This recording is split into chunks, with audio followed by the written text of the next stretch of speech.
ভৈরবে ৪ ইউনিয়নে ৫ গ্রামে সমন্বিত খামার ব্যবস্থাপনা প্রকল্পের আওতায় কৃষক মাঠ স্কুলের শিক্ষা নিয়ে স্বাবলম্বী হচ্ছেন ভূমিহীন প্রান্তিক ও ক্ষুদ্র কৃষক।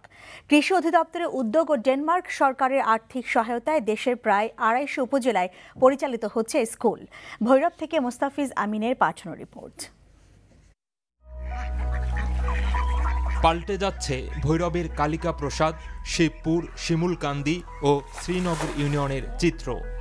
মাঠ স্কুলের শিক্ষা নিয়ে উন্নত পদ্ধতিতে চাষাবাদ, গবাদি পশু মোটাতাজাকরণ, হাঁস মুরগি পালন, ফসলের উৎপাদন বাড়ানোর কৌশল শিখে ঘুরে দাঁড়াচ্ছেন কৃষকরা। টানা ৬ মাস ধরে চলে এই স্কুলের শিক্ষা কার্যক্রম।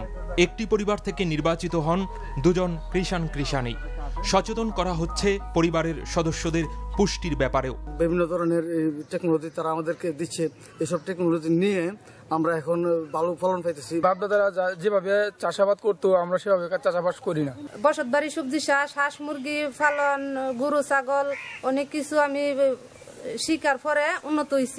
ভালো ফলাফলের ভিত্তিতে প্রতিটি স্কুলের নিয়োগপ্রাপ্ত শিক্ষক ২ জন কৃষাণীকেও দেয়া হচ্ছে সম্মানী। আমি প্রথমে কৃষক মাঠ স্কুলের ছাত্রী ছিলাম, তারপর প্রায় ৬ মাস ব্যাপী ট্রেনিং প্রশিক্ষণ দিয়া তারপর আমি ফার্স্ট হয়েছি, টিচার হিসেবে আমরা মাঠে পাঠানো হয়েছে। কৃষকের যে যা উপকরণ আছে এগুলো সে সবগুলো সর্বোত্তম ব্যবহার করে কিভাবে অল্প খরচে বেশি আয় করতে পারে, মূলত আমাদের উদ্দেশ্যটাই এটা। কৃষি বিভাগের সার্বিক তত্ত্বাবধানে স্কুলের অতিথি শিক্ষক, মৎস্য ও প্রাণী সম্পদ বিভাগের কর্মকর্তারা। অপ্রতুল জ্ঞান ছিল খামার ব্যবস্থাপনা বা হাঁস মুরগি পালন, গরু ছাগল পালন, মাছ চাষ, এইগুলো আপনার এক সময় দেখা যাবে যে এই স্কুলগুলোর মাধ্যমে তারা অত্যন্ত অভিজ্ঞ হয়ে যাবে। শিক্ষা কার্যক্রম শেষে প্রত্যেক শিক্ষার্থী পাচ্ছেন ১৫০০ টাকা বিনামূল্যে কৃষি উপকরণ, গাছের চারা, খামার তৈরির সরঞ্জাম। এ প্রকল্পের মাধ্যমে সচ্ছলতা ফিরে পাওয়ার পাশাপাশি কৃষকরা দেশের অর্থনীতিতে গুরুত্বপূর্ণ ভূমিকা রাখছেন বলে মনে করেন সংশ্লিষ্টরা।